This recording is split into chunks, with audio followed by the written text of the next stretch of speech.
He estado pensando muchas horas, dando vueltas por mi cuarto y no encuentro una razón para sentirme peor.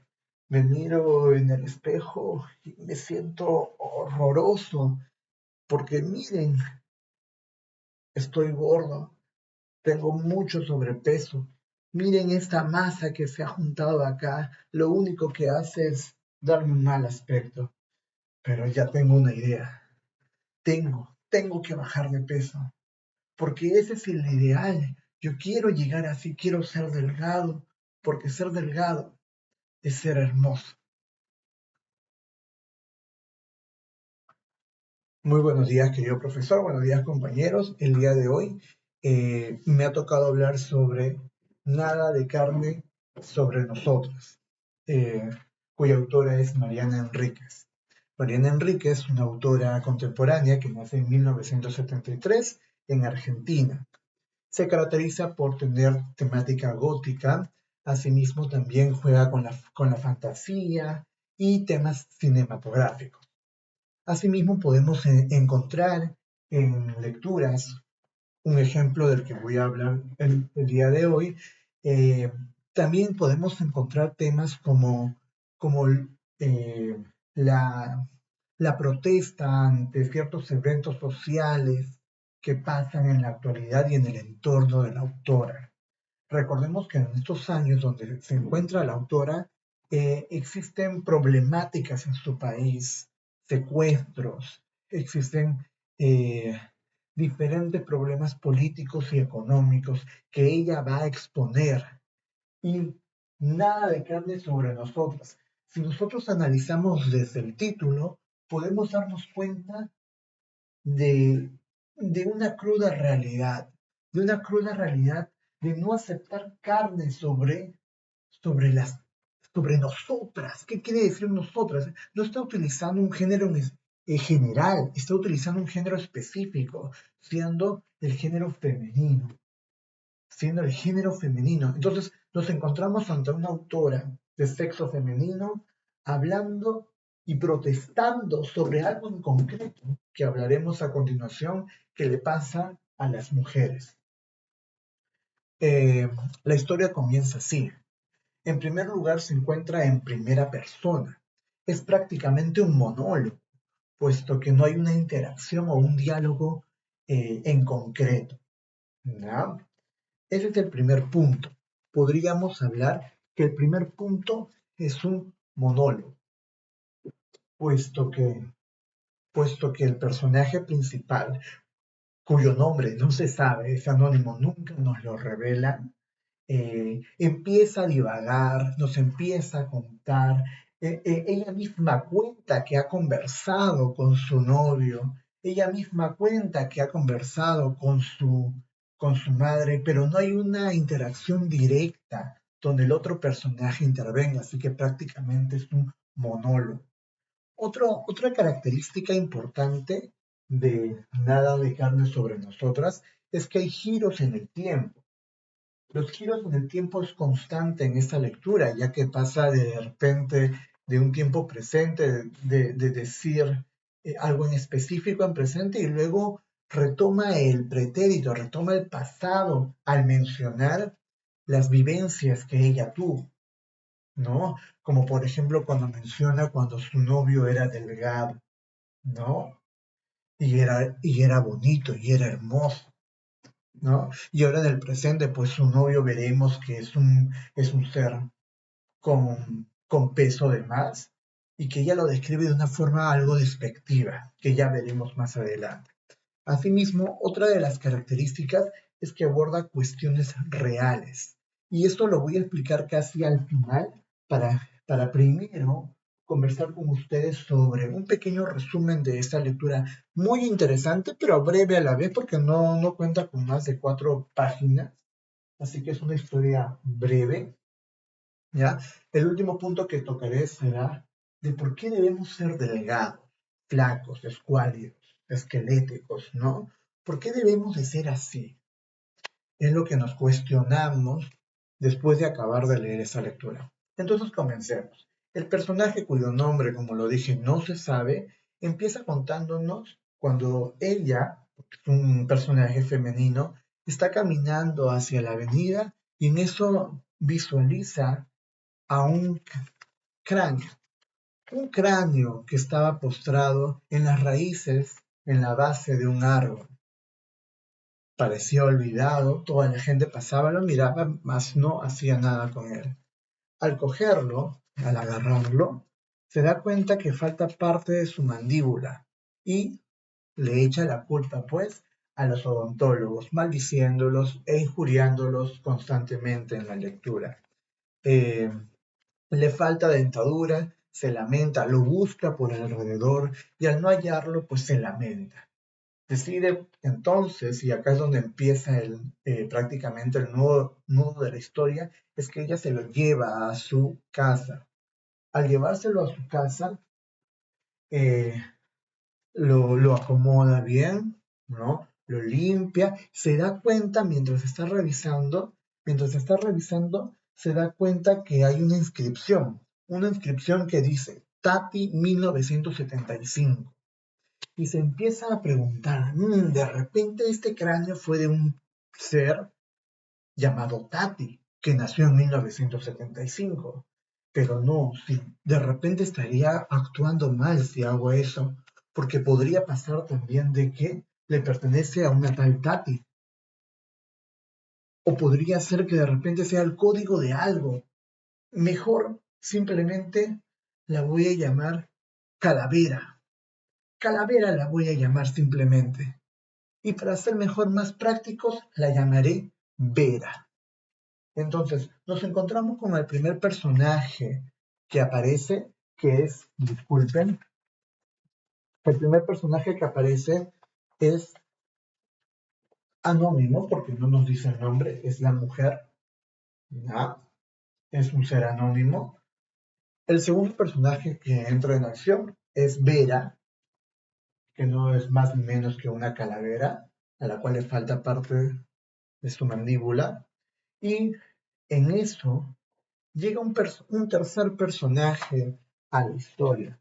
Es un personaje que ella nos lo describe algo grotesco, algo eh, fastidioso ya para ella. Se ha vuelto fastidioso y se ha vuelto hasta un poco, eh, la aborrece, llega a aborrecerlo en algún aspecto de la lectura.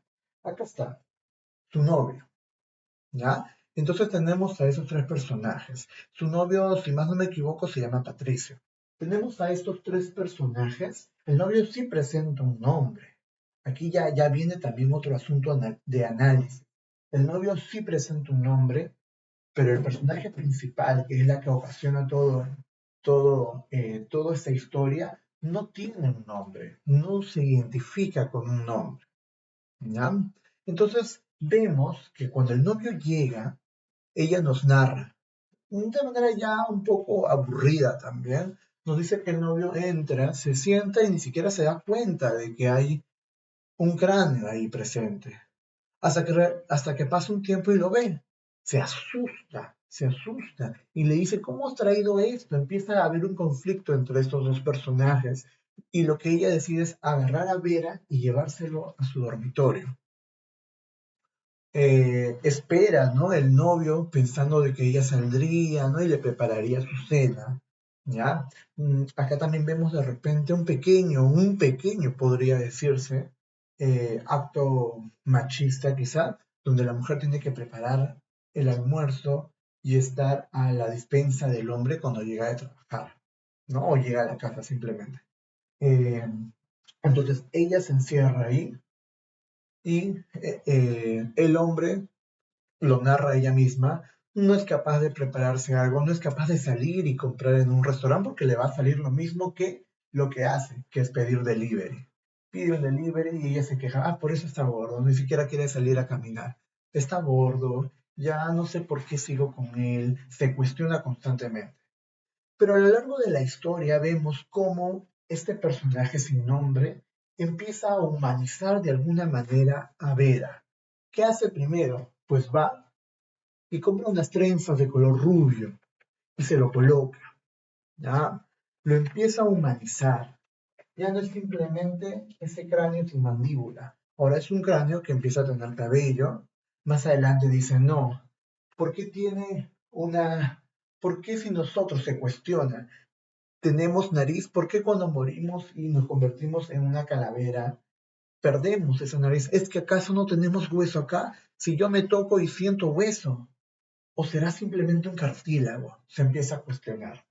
Más adelante también ve que que tiene orificios Vera y ella quiere que tenga ojitos, quiere verla más bonita. Entonces va y compra esas lucecitas para Navidad y se las coloca y dice, un día sus ojos serán de repente verdes, otros días serán de repente azules, ¿no? Entonces empieza a ver esta característica fundamental en la autora Mariana Enríquez, que nos habla en son de protesta muchas veces, pero dándole un matiz gótico, fantasioso y real en algunas ocasiones, pero también un poco grotesco al mostrar personajes de repente que tienen algún tipo de trastorno, ¿ya? Pasan la narración y ella nos dice que realmente se sigue cuestionando por qué sigue con este ser, por qué sigue si lo encuentra ya hasta repulsivo, ¿no? Cada vez se le nota más la grasa y parece que cuando camina sus músculos se contraen por todo el peso que presenta. Entonces hay una discusión de los dos. El hombre empieza a cuestionar eh, lo que está haciendo el personaje principal y le dice que va a hablar con su mamá si ella sigue así. No la apoya en tener a Vera en casa, quiere que se deshaga de ella. Y entonces lo que ella decide es cortar la relación, botarlo del departamento y si le quiere decir a la mamá que le diga, pero que se vaya.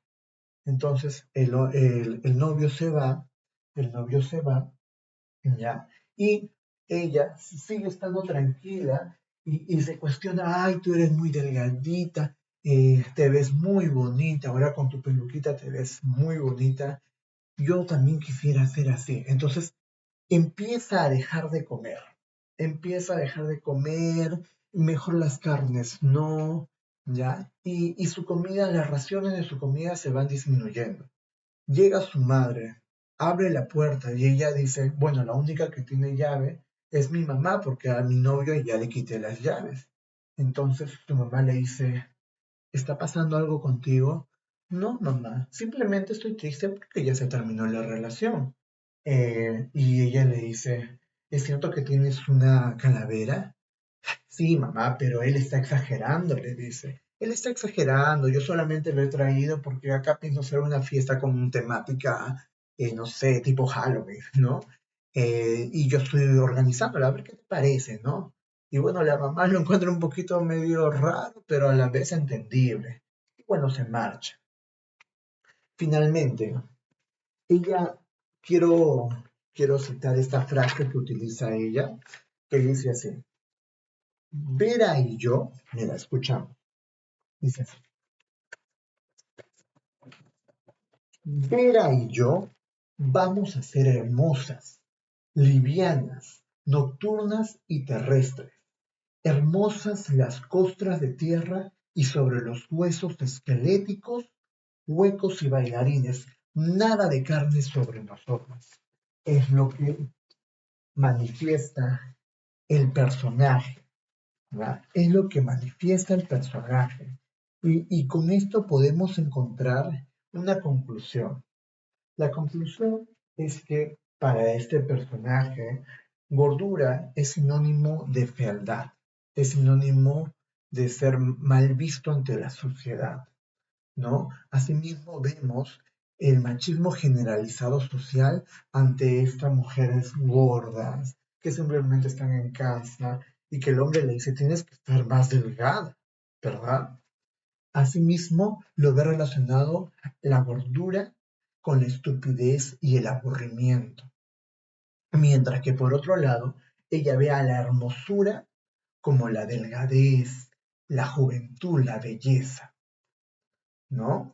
En pocas palabras, Mariana Enríquez, a través de esa historia eh, turbia, llena de cosas góticas, oscuras, ¿no? Y hasta a veces hasta causa un poco de, no sé, algo repulsivas, podría serse, o grotescas, nos trata de hacer una voz de protesta ante la sociedad que ella vive, ante esta sociedad contemporánea, de el sufrimiento de anorexia, ¿no? La anorexia es un problema presente. No quiere identificarlo con algo negativo, ¿no? Entonces, todo esto es lo que nos narra la autora Mariana Enrique en su obra Nada de carne sobre nosotros. Es un texto para analizar y entender el trasfondo de lo que quiere decir la autora y no simplemente irnos hacia lo literal. Espero que les haya agradado mi presentación. Muchas gracias.